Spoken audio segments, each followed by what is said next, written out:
En occupied France of 1943, Pierre Dubois, a 28-year-old baker from the small town of Châteauroux, lives an apparently peaceful life alongside his younger brother Henri, only 19 years old, who secretly works for the French resistance. What Pierre doesn't know is that Henri has been using the family bakery as a meeting point for clandestine gatherings and distribution of anti-Nazi pamphlets. When an anonymous tip reaches the ears of Commander Klaus Weber, a German officer known for his methodical brutality, Henri is captured during a search and seizure operation. Weber, following rigid occupation protocols, decides to make a public example. Henri will be executed at sunrise, but not before offering a cruel last chance to his older brother. On a night that will forever change the course of their lives, Pierre receives a devastating proposal that will test not only his courage, but his very humanity. With only 10 minutes to make a decision that will save his brother or condemn an entire family of innocents, Pierre will discover that some choices have no return, and that fraternal love can drive an ordinary man to the darkest limits of the human soul. The smell of flour still clings to my fingers when I close my eyes. 42 years later, I live in a small apartment in Canada, far from everything I once called home, but I can still feel the weight of dough in my hands. I can still hear the sound of German boots echoing on the stones of Rue Saint-Denis on that December dawn that changed everything. Sometimes I wake up in the middle of the night counting. 10 minutes. 600 seconds. The time they gave me to choose between saving my brother or condemning an entire family. The time they gave me to discover who I really was. Pierre. That was my name then. Pierre Dubois, the baker who woke up at 4 in the morning to knead the bread that would feed the occupied town. Big hands, back curved by the weight of flour sacks, life too simple to understand the complexities of the war happening around us. Or at least that's what I thought about myself. Henri was different. My younger brother, 3 fingers taller than me despite the 9-year age difference, blue eyes that shone with an intensity our mother always said he'd inherited from our grandfather. Henri saw the world as it should be, not as it was. And that, I would discover that night, can be both a blessing and a curse. The bakery stood at the corner of the main street and the church square, a stone building our father had bought in the 20s, when he still believed France would always be a safe place to raise children. It was small but cozy, with brick ovens that warmed the space even during the harshest winters.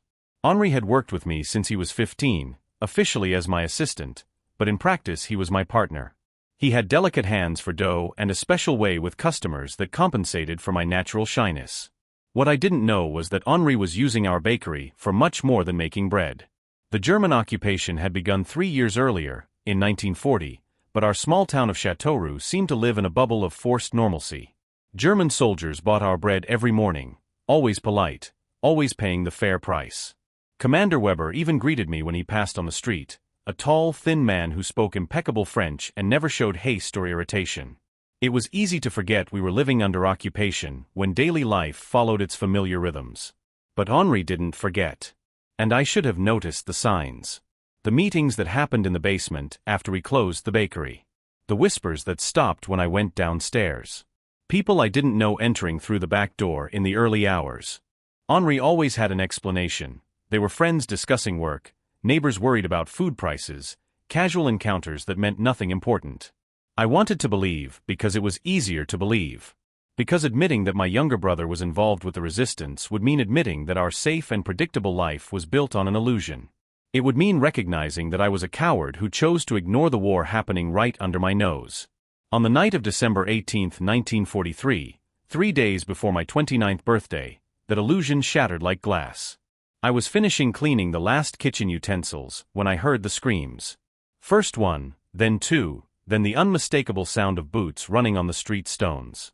I looked through the small window facing the square and saw a scene I couldn't process. German soldiers dragging Henri by his arms, his clothes torn, blood trickling from the corner of his mouth. For a moment, my brain simply refused to accept what my eyes were seeing.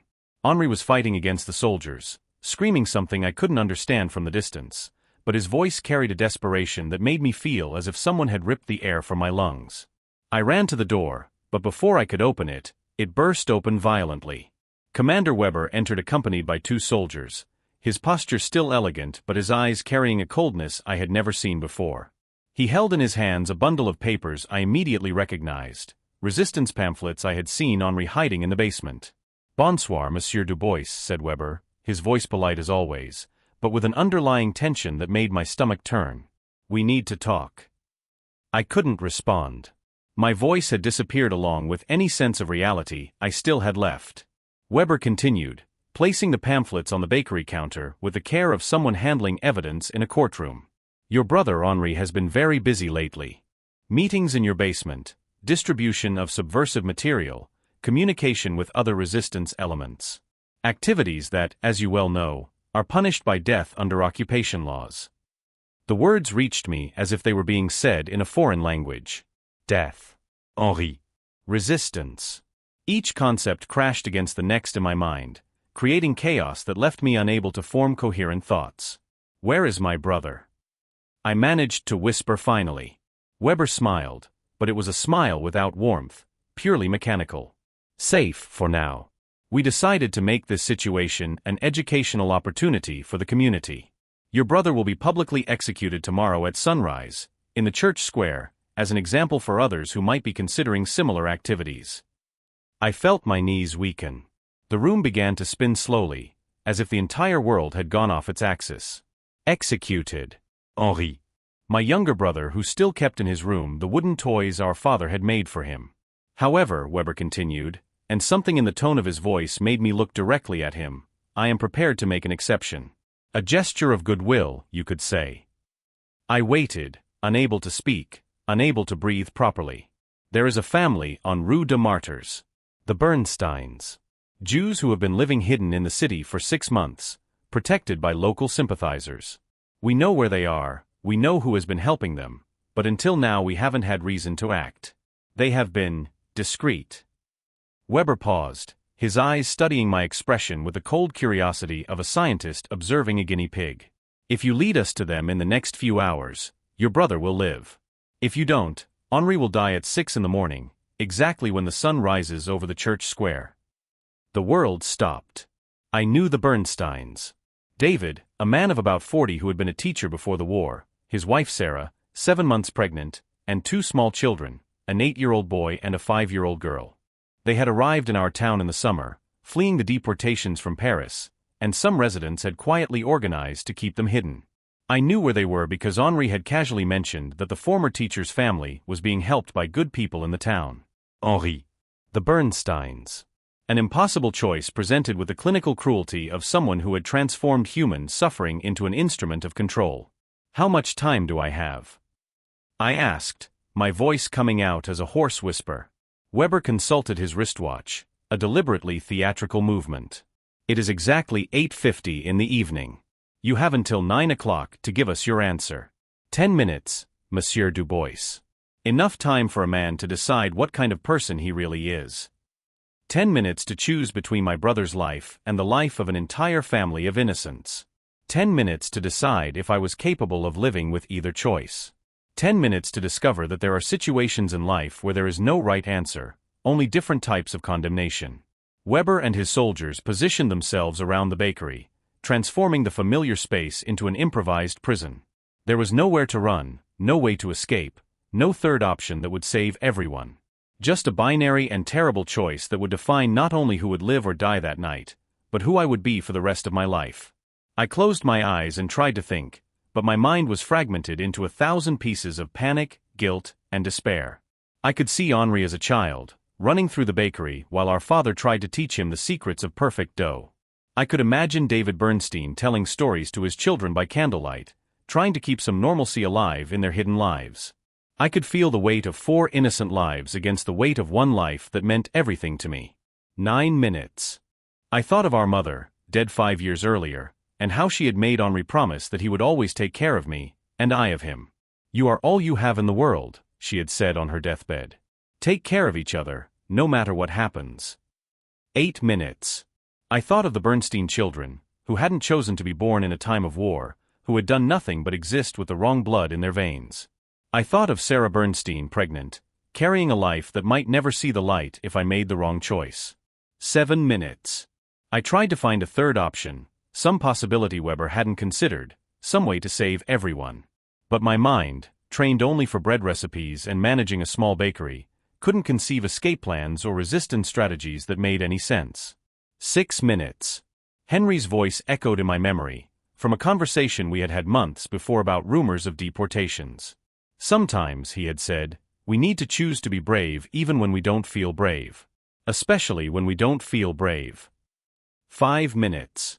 I looked at Weber, who was watching me with scientific interest, as if I were a particularly fascinating experiment in human psychology. His soldiers remained motionless, expressionless faces, weapons ready. There was no compassion in those eyes, only the cold curiosity of men who had learned to see other human beings as pieces in a strategic game. 4 minutes. My mind began to calculate desperate probabilities. If I turned in the Bernsteins, Henri would live, but I would have to live with the knowledge that I had condemned an entire family to death. If I didn't turn them in, Henri would die, but I would preserve some moral dignity that might allow me to look in the mirror for the rest of my life. 3 minutes. I realized then that there was no morally right choice in that situation. Weber had constructed a dilemma where any decision would make me an accomplice to murder. The only difference was choosing which deaths I would be responsible for. 2 minutes. Henri had chosen to fight against the occupation, knowing the risks. The Bernsteins hadn't chosen anything but to try to survive. This realization hit me like a punch to the stomach. My brother had made a conscious decision that put him in that situation, while the hidden family were victims only of having been born in the wrong place at the wrong time. 1 minute. I opened my eyes and looked directly at Weber. My voice, when it finally came out, was steadier than I expected. No. Weber raised his eyebrows, genuinely surprised. No. I won't turn in the Bernsteins. Do what you want with my brother, but I won't condemn an entire family to save one person, even if that person is everything to me. The German commander studied me for a long moment, as if he were recalibrating his understanding of who I was. Then slowly, he began to smile. But it wasn't the cold, mechanical smile from before. It was something different, almost respectful? Interesting, he murmured, putting the watch back in his pocket. Very interesting indeed. He gestured to the soldiers, who immediately positioned themselves beside the door. My heart raced, expecting to be arrested or executed right there. Instead, Weber approached the counter and leaned casually against it. You know, Monsieur Dubois, I have made the same offer to 17 different people in different cities. Brothers, fathers, children, lovers. 17 times I offered the same impossible choice. Do you know how many people chose like you? I couldn't answer. None. All the other 16 people turned in the Jews to save their loved ones. All of them. Until you came along, a simple baker I was convinced would break in less than 5 minutes. Weber began to walk around the bakery, touching objects casually, like a tourist exploring a museum. Your brother will not be executed, Monsieur Dubois. Henri is perfectly safe in a cell at the barracks, and will be released tomorrow morning with a severe warning about the consequences of future resistance activities. I felt as if the floor had disappeared from under my feet. What? This was a test. An experiment, if you prefer. I wanted to know if there were still people in this town capable of making the morally correct choice even under extreme pressure. You just proved to me that there are. Anger came then, hot and pure, sweeping away the relief that had begun to form in my chest. A test? You psychologically tortured me for 10 minutes because of a test. Weber stopped walking and faced me directly. Yes. And now I know I can trust you. Trust me for what? To help the Bernstein family escape the city. Tonight. The world turned upside down once more. I looked at Weber as if he had started speaking in an alien language. I don't understand. Weber sighed, as if he were about to explain something obvious to a particularly slow child. Monsieur Dubois, not all Germans are Nazis. Not all German soldiers agree with deportation and extermination policies. Some of us have Jewish families, Jewish friends, Jewish colleagues who have disappeared in recent years. Some of us entered the army to serve our country, not to participate in genocide.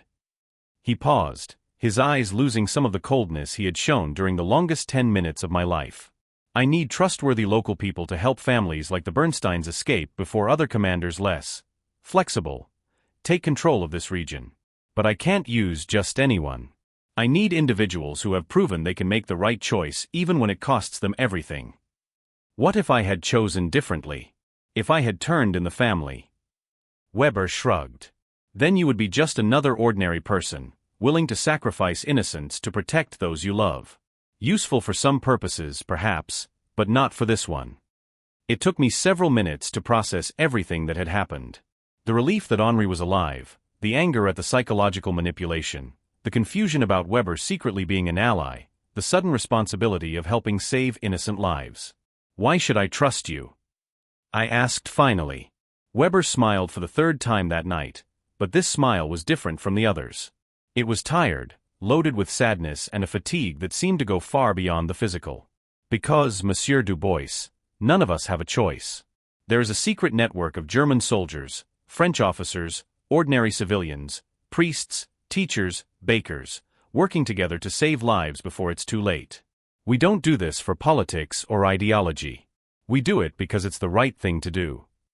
He headed to the door, followed by the soldiers, but stopped before leaving. "Your brother will be released at 6 in the morning, as promised. The Bernsteins need to be out of the city before 10 tomorrow night. Someone will contact you in the next few hours with details on how to help them." And Monsieur Dubois. "Yes. Welcome to the real resistance." They left, leaving me alone in the bakery that suddenly seemed like a completely different place from what it had been an hour before. I sat heavily in a chair, trying to process the surreal events that had transformed my mundane life into something out of a spy movie. 10 minutes. That's all it took to discover who I really was, underneath the layers of fear and complacency I had built around my life. 10 minutes to discover that even an ordinary baker can be brave when he has no choice but to be brave. Henri came home the next morning, confused but unharmed, with a story about having spent the night in a cell listening to interrogations about resistance activities he swore he had never practiced. I didn't tell him about the longest 10 minutes of my life, at least not immediately. It was a weight I needed to carry alone until I fully understood what it meant.